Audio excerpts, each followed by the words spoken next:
The bridge was not on any map she carried, and that was the first thing that made her want it. She had come up the dead grade for most of a day, following a rail line that the state atlas swore had been pulled up in 1974. And the atlas was wrong, the way maps are often wrong about the places nobody profits from remembering. The rails were still there, silvered by 70 winters, bedded in ballast, gone to moss, but there, running east into the mountains with the patient stubbornness of iron that has outlived every reason for its being laid. She walked between them because the walking was easier there than in the timber, and because a line that goes somewhere is a kind of company, even when the somewhere has been forgotten by everyone but the line itself. She was 21 years old, and she carried the whole of what she owned on her back, which came to about 30 pounds if you counted the water. A change of clothes rolled tight, a folding knife worn smooth at the spine, a box of matches sealed in a plastic bread bag against the damp, half a sleeve of crackers, a stub of candle, a pencil, and a small notebook with a soft cover, and folded inside the notebook a survey chart she had lifted from a library discard bin 3 counties back, a fragile fox thing that showed this spur when nothing else did.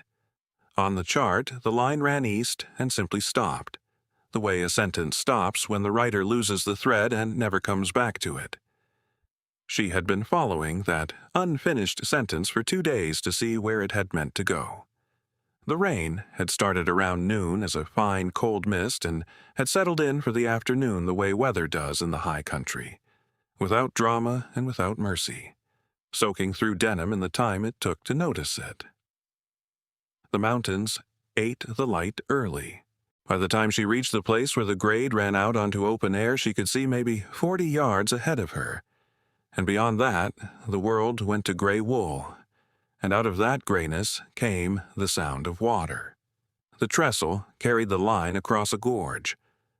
She stopped at the last solid ground and looked at it and felt the particular respect a person feels for a thing built by hands long dead to do a job nobody would pay to do now. Stone piers rose out of the gorge, each one a tower of dressed granite blocks fitted without mortar, and across their tops ran a spine of timber and iron that held the rails out over nothing.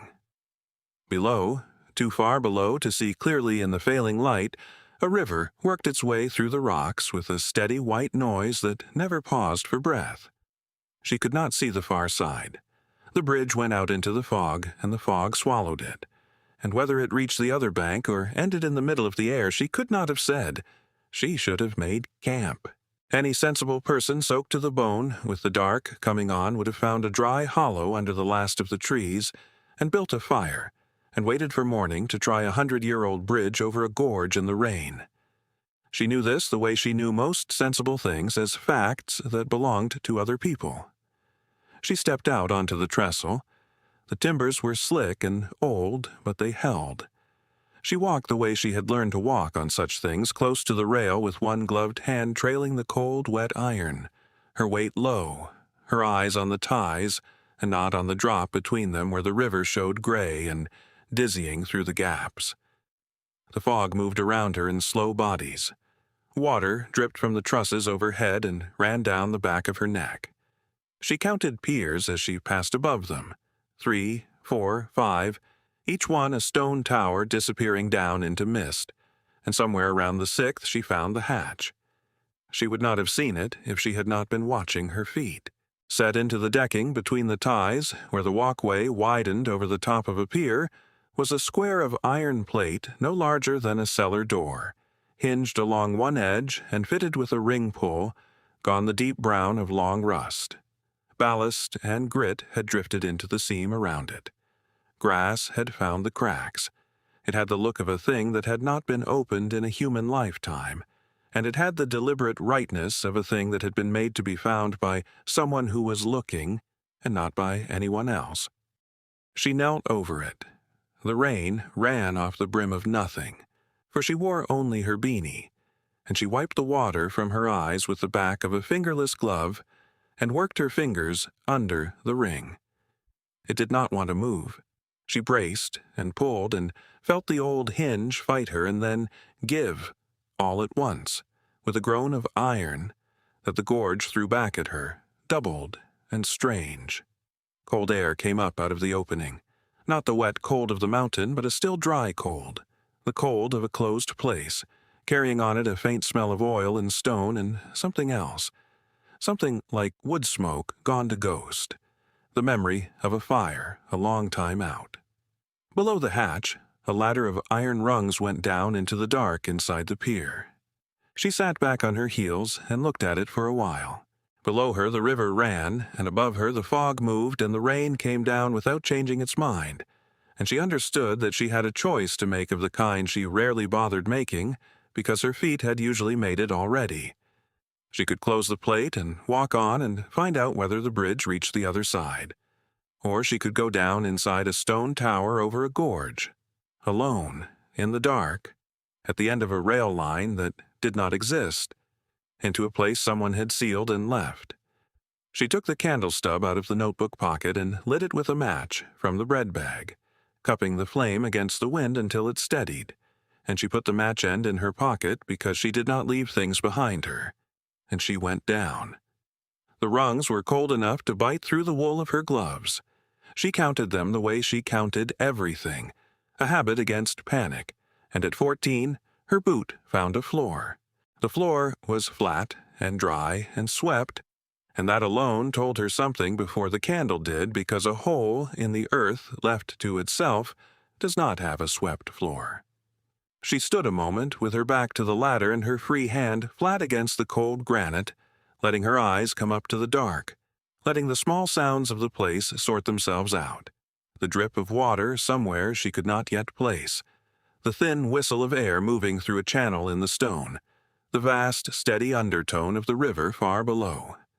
Then she lifted the candle, and the light pushed the dark back against the walls, and she saw that she was not the first person to think this a good place to live. The room was built to the shape of the pier, wider than it was deep. The granite of the outer wall left bare and dry, and the inner walls lined with rough plank shelving pegged and bracketed into the stone. A narrow bed frame stood along one wall, iron, with a mattress of ticking gone flat and gray, and a folded wool blanket at its foot that the mice had not found, which told her the room had been closed tight indeed. Against the far wall stood a cast-iron stove no bigger than a bread box, its pipe rising into a channel bored through the granite overhead, angled, she would learn, to vent somewhere in the outer face of the pier, where smoke could rise and lose itself in the gorge without a soul, above ever knowing a fire burned below their feet. There was a small plank table, a stool, a shelf of tin cans furred with dust, their labels long since surrendered to the dark. A lantern hung from a peg, its glass clouded but whole. Everything in the room had the worn, considered look of things chosen for use and not for show, and everything in the room was exactly where a person would have wanted it, which is to say, the room had been arranged by someone who had lived in it and thought about it and made it right. She set the candle on the table and stood in the middle of the small dry cold and let herself feel, for one moment only, the thing she did not often permit herself to feel, which was relief. Then she got to work knowing what she was, because feeling was a thing you did once and briefly, and then set down, and work was a thing you could do all day. She was checking the stove, her arm up inside the cold flue to feel for a bird's nest or a fall of stone, when the rails began to hum. She felt it before she heard it. It came up through the granite into her knees where she crouched, a low, even tremor with a rhythm in it, and then it was in her ears, a sound with no single direction, the sound of a great weight moving on iron somewhere and coming closer. She went still. The candle flame stood straight up and did not move, and she watched it not move, and listened to the humming build in the stone around her, and her mind did the cold arithmetic it always did and arrived at the answer that there was no answer. The line was dead. The line had been dead for 50 years. Nothing ran on it, nothing could, and something was running on it now, out in the fog, and it was coming across the bridge over her head. She climbed the ladder fast. She did not decide to. Her body decided, and she went with it up the 14 rungs and one hand on the hatch plate she had not fully closed, lifting it an inch, 2 inches, enough to put one eye to the gap and look out along the top of the trestle into the gray. The fog had thickened toward full dark, and into that fog, far out along the bridge where it vanished, a light was burning. A single, hard white eye of light held low over the rails, and around it a smeared aura where the beam caught the mist and could not push through it. It did not waver. It came on with the flat certainty of something running to a schedule, and behind it, now she could hear the rest of it. The grind and knock of trucks over rail joints, the deep animal exhale of a machine under load. And she understood that she was looking at the headlight of a train on a line that did not exist, coming across a bridge that no map showed, toward a hatch she had left open in its path. She let the plate down. She did not slam it, some animal wisdom in her keeping her quiet even now, and she seated it in its frame with her palms flat against the cold iron, and she felt the whole pier begin to shake as the thing came over it. The stone took the weight and passed it down into itself and into the rock of the gorge and into her where she clung to the ladder, and the noise was enormous, filling the room, dust sifting down from between the ties above and hanging gold in the candlelight, and she pressed her forehead to a rung and waited it out. It took a long time. It was a long train, or a slow one, and every second of it she expected the sound to change, to slow, to stop, expected the scrape of a hatch lifted from above and a face looking down at her in the dark. None came. The last of it passed, and the humming drew down out of the stone and away east into the fog and the mountains, and then there was only the river again, and the rain, and her own breath loud in the small room. She stayed on the ladder longer than she needed to. When she came down at last, she sat on the stool and put her hands flat on the table to still them, and looked at the door of the little stove and made herself think. A ghost train was not a thing she believed in. A living railroad she had walked all day believing dead was a thing she could believe in, because the world was full of lines somebody still ran for reasons of their own, or trains and military spurs and the private business of companies that did not advertise. It did not matter in the end what it was. What mattered was that it ran, and that it ran across the roof of the place she meant to sleep in, and that she had almost left the hatch open in front of it. She had been careless. She was not, as a rule, careless.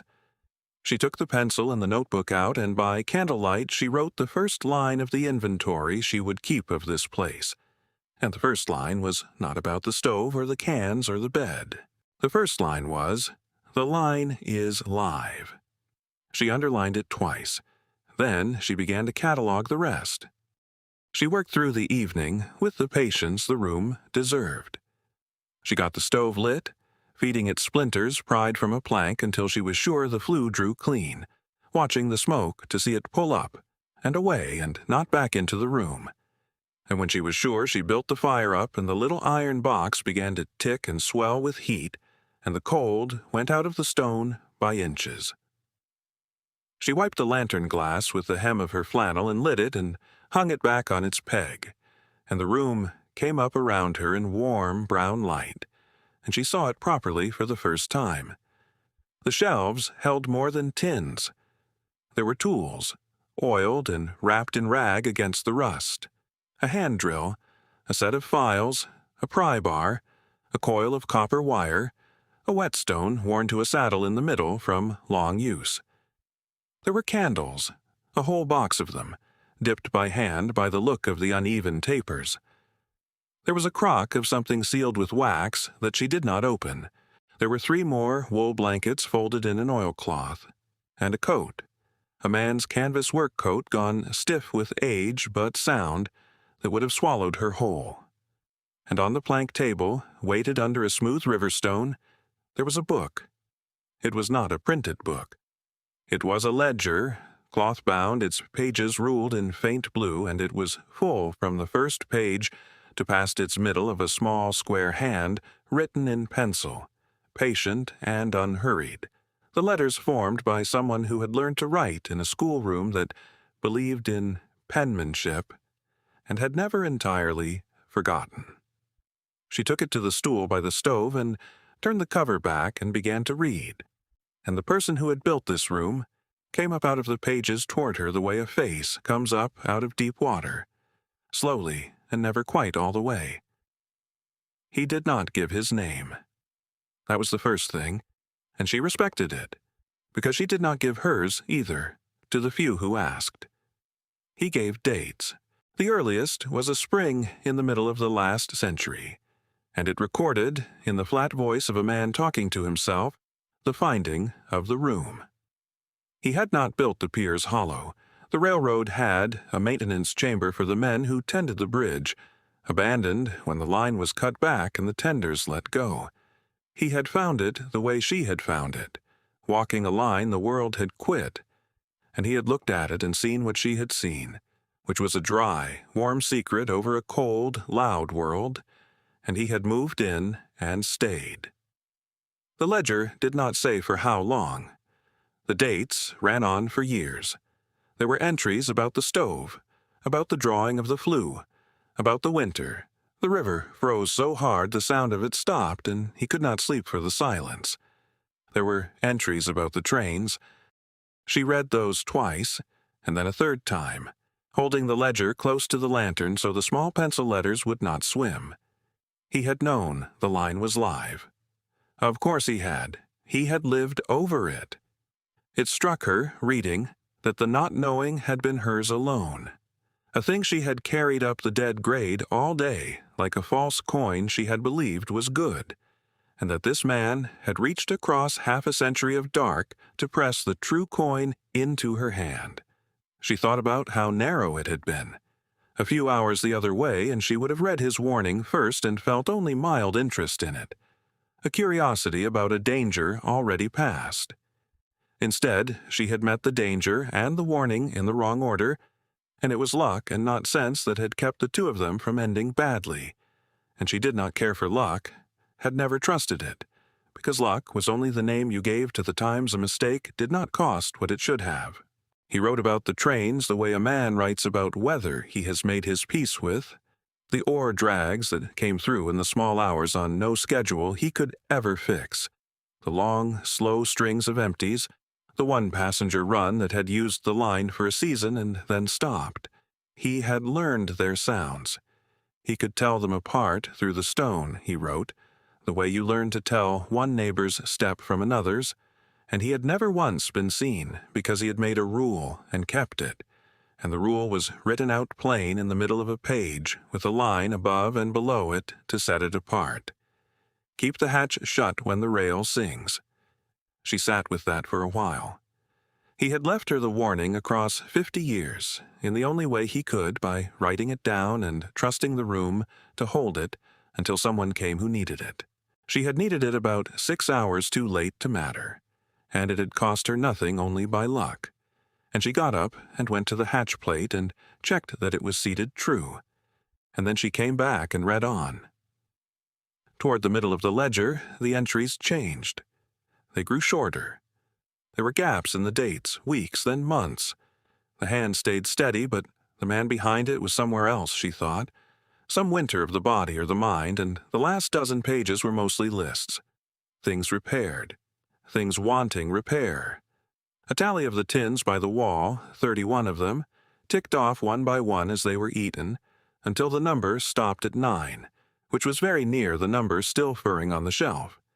And the final entry, undated at the top of an otherwise empty page, was not a list and not a report. It was a single line, and it was written to no one and to whoever came, and it said only, "It draws best with the damper half open, and the water is sweet if you let the first of it run." Then the pencil had stopped, and the rest of the ledger was blank, and the man had gone out of it the way he had gone out of the world, without ceremony, leaving behind him a room in good order and a stranger who would never know his face bent over his handwriting in the light of his lantern, 50 years on. She closed the book. She sat with her hands on the cover and the stove ticking and the river running under everything. And she felt something she had no name for, and did not try to find one. Then she put the ledger back on the table under its stone, because it belonged there and it was not hers to carry off. And she took up her own notebook and turned to the inventory she had begun with "The line is live," and beneath that she began to write down what she had, the way he had written down what he had, because that was how a place became yours. Not by finding it, not by taking it, by keeping the account. In the morning, if the gray outside the flue vent could be called morning, she began the work in earnest. The ledger had told her where to start, and she started there. She found the water first, following his notes and a length of lead pipe that ran up through the stone from some fissure in the pier where a seep of the mountain's own water collected. The pipe was dry, and the fissure choked with a plug of leaf mash and grit gone to felt, and she cleared it with a length of the copper wire bent to a hook. Patient, working it loose a little at a time, and then the pipe coughed and gave a cough of dark water. She let run past onto the stone floor and down through a drilled weep to the gorge below, exactly as he had built it to do. And after the dark water came water that ran clear, cold enough to ache the teeth, tasting of stone and depth and the long, slow patience of rock. And she let the first of it run as she had been told, and then she drank. And it was sweet, and she stood at the little basin with her hand in the flow, and did not move for a while. She swept the room, though someone had swept it before her a long time ago, and it had only the slow dust of a sealed place to give up. And she swept it anyway, because sweeping a floor is a way of laying claim to it that costs nothing and means a great deal. She beat the mattress, ticking against the granite until the dust of decades left it, and hung it near the stove to take the heat, and the smell that came off it as it warmed was old and clean, cotton and thyme and nothing worse, and she was glad of it. She aired the sound blankets one by one, shaking them out at the foot of the ladder and folding them again in squares, the way the man had folded his, corner to corner, and she stacked them in the oilcloth where they would stay dry. She went through the tools a second time and oiled the ones that wanted it from a small can she found nearly full, working the oil into the hinge of the hand drill until it turned without complaint. And she set an edge on her own knife with his whetstone, drawing the blade in long, slow passes and feeling the worn saddle of the stone guide her hand into the same angle 100 hands had used before hers. She went up through the hatch in the gray light and lay on her belly on the wet decking and studied the top of the pier.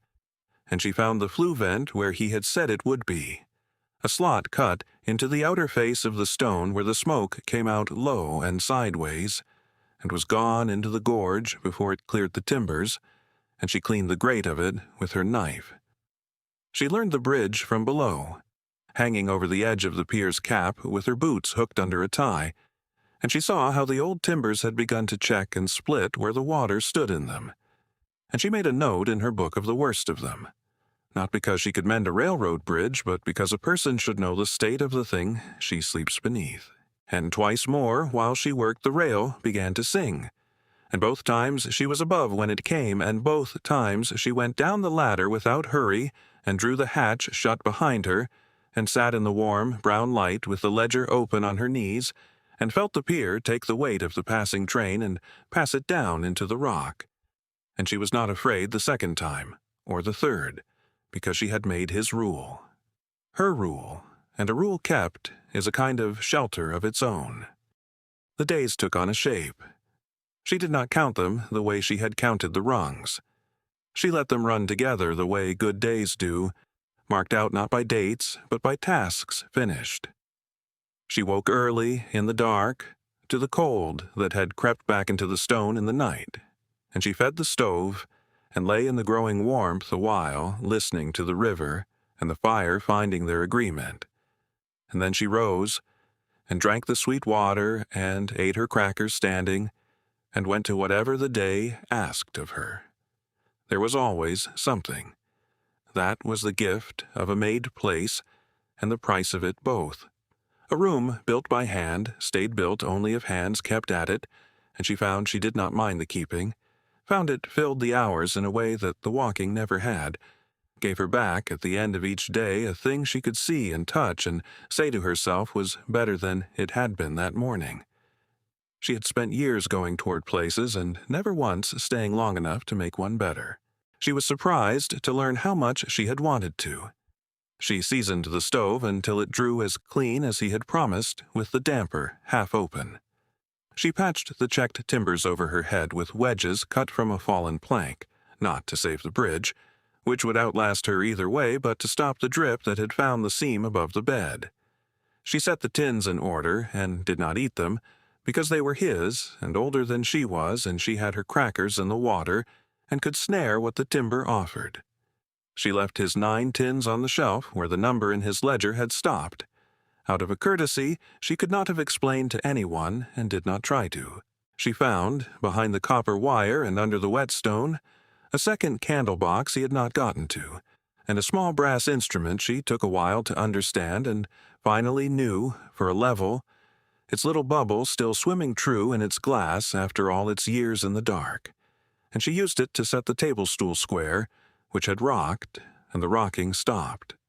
And it was a small thing, and it pleased her all out of proportion to its size. She never learned the whole of him.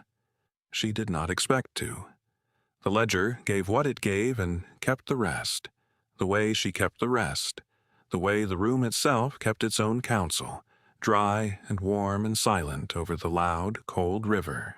But she came to feel, in the way you come to feel about a person you will never meet, that she knew the shape of him, the turn of his mind, the particular grain of a man who would bore a flue at an angle so his smoke would never give him away, who would write down where the water was sweet for a stranger he would never see, who would keep a rule for 50 years and trust a book to keep it after him. She thought he had been alone, the way she was alone, not by wound, but by choosing, and had wanted the same thing she wanted, which was a dry place of his own making, over a world that ran on rails to somewhere else and never once looked down. On what might have been the 10th day, or the 12th, she sat on the stool in the evening, with the stove ticking and the lantern lit and the ledger closed on the table under its stone and her own notebook open on her knee. Outside and above, the fog had come down again with the dark, and the river ran, and she waited without waiting for the rail to begin its singing, because she had come to like the sound of the train passing over now, the way you come to like a clock in a house you mean to stay in, a thing that marks the hours and asks nothing of you and does not know you are there. She was 21 years old. She had a folding knife, a box of matches, and something under $9 folded in the notebook's back pocket that she had not needed to spend in 12 days and might not need to spend for many more. She had a stove that drew clean, water that was sweet if you let the first of it run, a dry bed over a cold gorge, and a book she had not written full of a life she would never fully know, teaching her still. She turned to a fresh page. She smoothed it flat with the side of her hand, and she began to write her own inventory, in a small square hand, patient and unhurried, the first entry of a keeping that might run on for years, over a river that never paused, under a line that the world had forgotten, and that ran, all the same, live and secret in the fog, carrying its weight across the roof of the only home she had ever made her own.